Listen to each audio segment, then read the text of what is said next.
I'm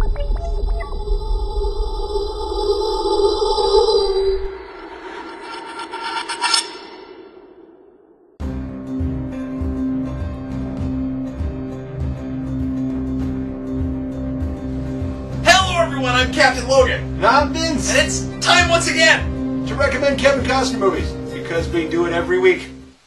Yeah, and sorry, I was just, this was sitting around here, and this is apparently what Vince uses to eat soup with.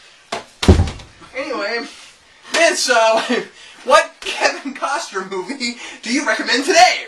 Oh, you know, since I didn't do it last week, I thought I'd recommend The Untouchables. And that other time we were recommending all those Kevin Costner films. No, The Untouchables is hardly an unknown of movie. I mean, it was kind of a big deal when it came out. However, I'm going to recommend it because for those of you who really don't know, you need to know. It's great. Anyway, okay, here's the deal. You need to know.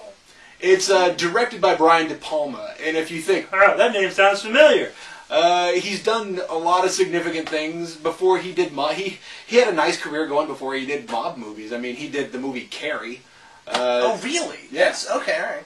He's also you ever seen it? No, actually, I intend to at some point. I have. But I've seen Carrie and Firestarter. Yeah, Stephen King's really hit and miss for me. Like he's hit and miss. Yeah, he just is hit and miss, I think. But yeah, there's some things that he does and think, wow, that was really great, and then there's other times I'm like, right, why did I like Stephen King? I forget. Well, keep in mind, of course, that a lot of his movies changed the books significantly. So it's not like he always has very much to do at all with the movies that get made of his stuff. Although, just saying. Creepshow was really one of his, because it's not a book. But so Brian De Palma has a great career. This is written by one of my favorite playwrights, if not my favorite playwright. It's written by David Mamet. And I know it's written by David Mamet because it says, written by David Mamet. And it's great. Oh, God. That would follow, Vince. So, anyway. I don't know, I thought that'd be funny to say. I'll tell you how I know. But, see, The Untouchables it's, you know, thematically it's a great movie. Story-wise, it's a great movie. And it has a lot of great filmmaking tropes. I mean, the use of silence in this movie is brilliant. And then you have actors who just know what they're doing. I mean, you have Robert De Niro playing Al Capone. You have Elliot Ness played by, who else? Kevin Costner. I mean, you have Sean Connery. You have that one guy whose name I never remember. And but he's very memorable in that film. If I could, Andy Garcia. But you're like, who's Andy Garcia? But you have a real all-star cast here, and what's interesting is that they do know what they're doing because, well, here's one of my favorite stories. I don't know if I saw this in a commentary or not, but Robert De Niro was, you know, he would take several takes, and the director would say, well, do something different, would you? I mean, like, we need a difference between the takes. And then he'd go back and he'd watch the footage and he'd realize that there were differences. There were subtle differences. And depending on what De Niro did, dramatically changed what he was doing. It was just a very small difference. And I find that to be beautiful. I love it when a movie can come together as art. And also, this is a movie based on a TV series, based on real-life occurrences.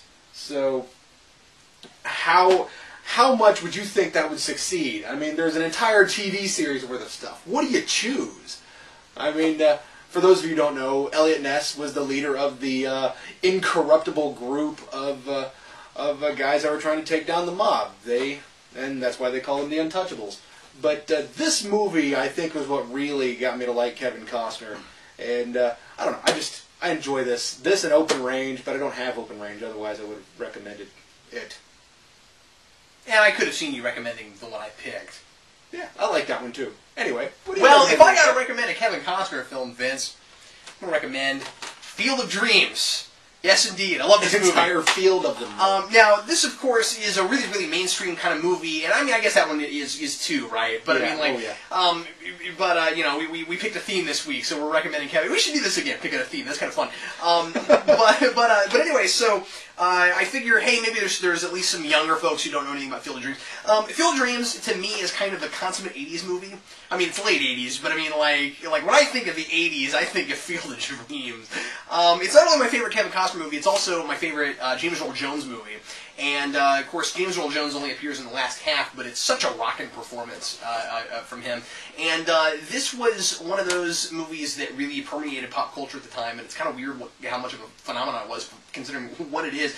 I mean, when this came out, all of a sudden, in pop culture references, just all over the place. If you build it, he will come. It was huge. And even some of the other things the voice says kind of would pop up every now and again, and people remember. Go the distance, and the other things. The voice only says like 4 things in the movie, and they all just kind of get ease his pain. I don't know. I love the voice. And so basically it's kind of a.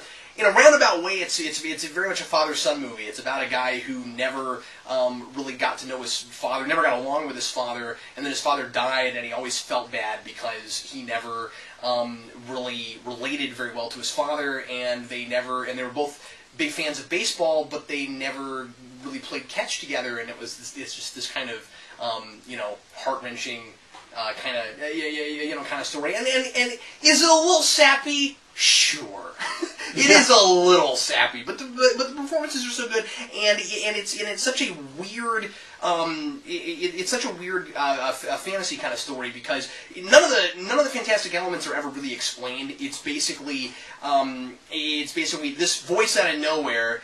Is it God? What is it? You don't know. But this voice out of nowhere says without saying, because all he says is if you build it, he will come. But then he gets a vision of a baseball diamond in his yard because he's trying to get good at farming, but he doesn't really know anything about farming. But he's trying to be a farmer, and he lives in Iowa. And that's one of the better lines of the movie. Is this heaven? No, it's Iowa. It's a ghost who's tired of standing there looking at corn. Yeah, exactly. He's just build a baseball diamond for the love of corn. Anyway, so he's out in this cornfield. If you build it, he will come. He hears, and so then he builds this baseball diamond. And then the ghost of Shoeless Joe Jackson shows up and starts playing in his baseball field. And then he brings all the other dead players from his baseball team. And anyway, without giving too much of the plot away, or talking too much about it. That's pretty much. I don't know. That's pretty much in a nutshell. Did you know, Vince, that they actually shot? I do know, Vince. They actually shot the scenes in his yard. Actually out in Iowa. It actually is an Iowa farm, and I don't know exactly where, but you can actually now go there and see it. And I find that really interesting, since the whole thing at the end is the big thing the voice says at the end is people will come.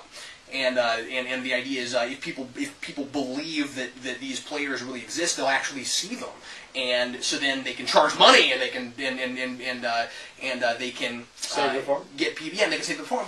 That's how they save it. Yeah. Spoiler warning. So okay, fine. I just said without giving anything away, I gave away the ending, but whatever. If you haven't seen it, you won't even know what I'm talking about. So anyway, but I find it interesting that it's like people will come. And people do come to that farm because of this movie. I think it's really interesting. I'd like to do that once. I don't know. I'd like to go out there once just to see it. I don't know. I'm crazy. But yeah, but also on this DVD, I just want to mention there are some. This is the 2-disc anniversary edition, and there are some really good special features. There's a feature talking about the diamond itself. There's a feature about the writer of the novel and how close of input he had on the movie, and how the director liked I don't remember the name of the director with this. The director liked this the book so much that he wouldn't change anything. It's okay. It's not a big deal. He wouldn't change anything without talking to the writer first, and they had this really close relationship. That makes one guy in Hollywood that thought that was important. Who thought that was important? Yeah, but I don't know. I thought it was really cool. So anyway, I don't know. I don't think I have much else to say about Field of Dreams, but You know, it's interesting that they thought Iowa looked so much like Iowa, considering Kansas doesn't look anything like Kansas, but Canada does. yeah. Phil Robinson is the director. But anyway, that's what I recommend. Thanks a lot for watching us recommend Kevin Costner movies. We'll recommend something else for you next week. I'm Captain Logan. And I'm Vince. See you next time.